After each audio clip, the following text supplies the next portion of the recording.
Hey everybody, Christian from Treasure Town here, and today we're going to be speaking about the 2014 penny. Now, this is a really important date to be looking closely at because some of these are worth well beyond their 1 cent face value, and in fact, 2014 is one of the most widely recognized varieties. So we'll be going through a bunch of the varieties for this date. Basically, something went wrong at the mint in the preparation of the dies that then strike coins. I'll show you just what that's going to look like. If you look closely at your coins, potentially you can find this. Those are worth money. There's also some conditional rarities as well as some mint errors, though the focus will be on the varieties.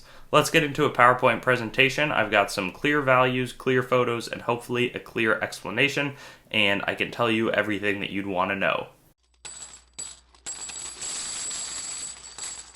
And here we've got the 2014 Shield Cent, so we'll just go over the denomination in general and the specific type. So 1909, Lincoln becomes the first person on a U.S. circulating coin, the same obverse that it was 100 and whatever 5 years ago. From the 2014 has the shield design for the first time with 13 stripes for the 13 initial states, supported by a federal shield supporting it. Then there's some different double die obverses. 14 is included, so we're going to talk about that in just a moment. There's also 2015, 2018, D, and 2019. Can pause for some of the other information, but the coin with no varieties will be really only worth certifying if you can get it in a mint state 68 holder. There are just about 4 billion of these produced, so it's really going to take a super nice example to be worth money, and the mint state 68 is going to be virtually demanding a flawless coin for a circulating one these days.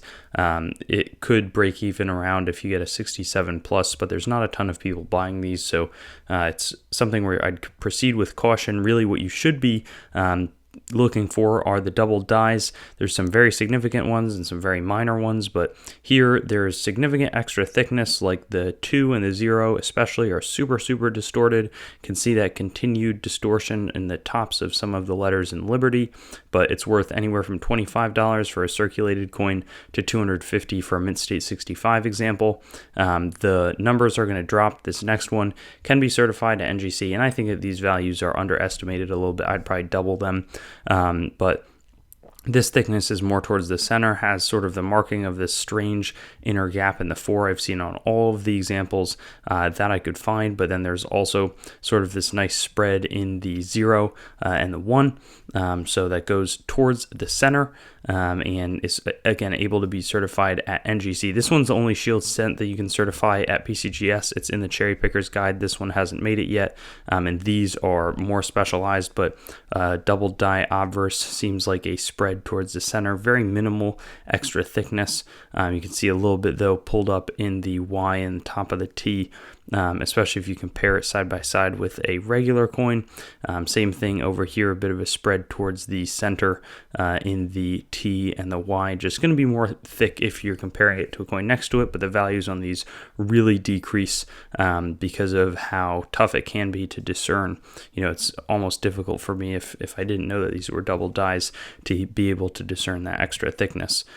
Here, this is a slightly easier example just because a little bit of distortion in the tip of the 0, and then the left part of the Y, the left branch, is a lot thinner than the right, so that makes it a little bit easier. And then over here, same thing, minimal spread, slightly along the LIB, and then maybe a little bit in the tip of the 2 over here, but again, very small extra thickness. Same thing with the next one, but I just figure it's important for me to tell you so you don't discount some of these. Die markers are available at coppercoins.com. It's a great resource, but there's continued extra thickness, looks like in the northwest there, and then over here again, similar situation where it's just really minimal, but it's a little bit extra on the tips of the 2 and 0. Same thing in the RTY. And lastly, it looks like this one, same thing, just thicker than normal. Now, all the ones have been thicker than normal, so it makes it challenging to compare. But some of the easier to see varieties are going to be on the struck through coins. So this one, the grease pools up in both of the dies and ends up striking the coin. It obscures a lot of the detail, so this is not worn, or at least there's some spotting, but the coin itself does not appear the way that it does because of regular wear and circulation. It's because it was struck through the grease. This one, the copper plating that plates the zinc, that's the core of this coin, has not properly affixed, so that's evident on these coins. And then this one, maybe the most significant mint error, was triple struck. The second strikes are off center. There's also a broad strike. The retaining collars are not properly around the coin, and there was something in between the reverse and the main die, so a lot went wrong there.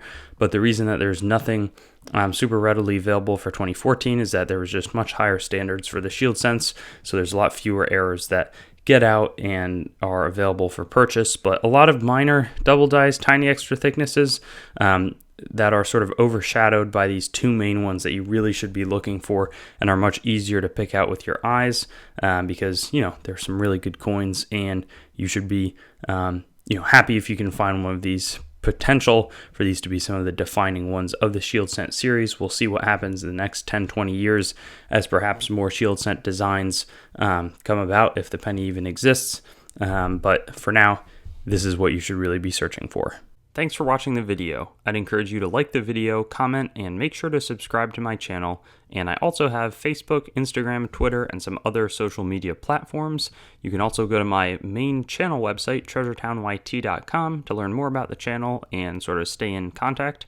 I also will eventually host all of these videos on coinsmetalscards.com, which will be both news, marketplace, and coin information. I do have the goal of eventually getting pretty much every US coin, date, mint mark, denomination on the channel with a similar video to the one that you just watched, and that will likely all be hosted there.